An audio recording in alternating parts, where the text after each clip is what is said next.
Documenting disciplinary actions properly is essential for maintaining clarity, consistency, and fairness in any organization. If done right, it can prevent confusion, protect both the employee and employer, and even help avoid legal issues down the line. In this quick 3-minute tutorial, we'll walk through exactly how to document disciplinary actions properly to ensure you're on the right track. First things first, when you start documenting disciplinary actions, make sure to include the specifics of the issue. Always start with a clear, factual description of the behavior or action that led to the disciplinary action. Avoid generalizations like poor attitude or slacking off. Instead, document exact incidents with dates, times, and the specific actions taken that caused the issue.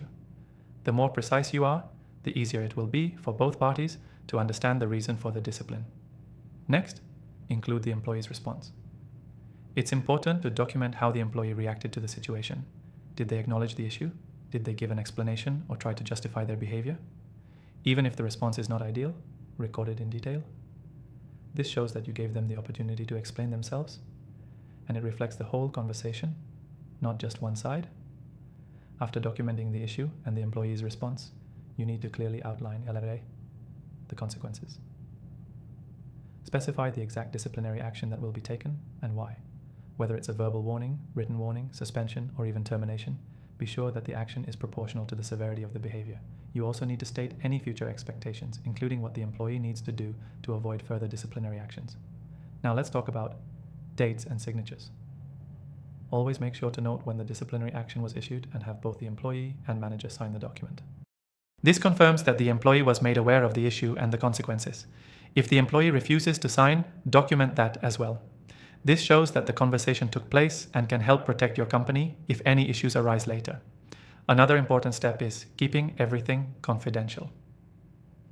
Ensure that the documentation is stored securely and that access is limited to those who need to know. This helps protect both the employee's privacy and the integrity of your organization's process. To make sure you're staying organized and efficient in this process, using the Good software tool can help. We've tried all the most popular software options for managing disciplinary actions, and the one we'll be using in this tutorial can help streamline this process and make documentation even easier. If you want to follow along, you can take advantage of the exclusive free trial in the description below, available only to viewers of my channel. The key takeaway from this video is that when documenting disciplinary actions properly, you need to be clear, specific, and fair. Document the facts, include the employee's response, outline the consequences, and ensure signatures and dates are included. Keep everything confidential and organized, and use the best software to make your job easier. Don't forget to check the description for the exclusive free trial of our software, and take full advantage of it to streamline your own process. That's all for today. Stay tuned for more quick, actionable tips.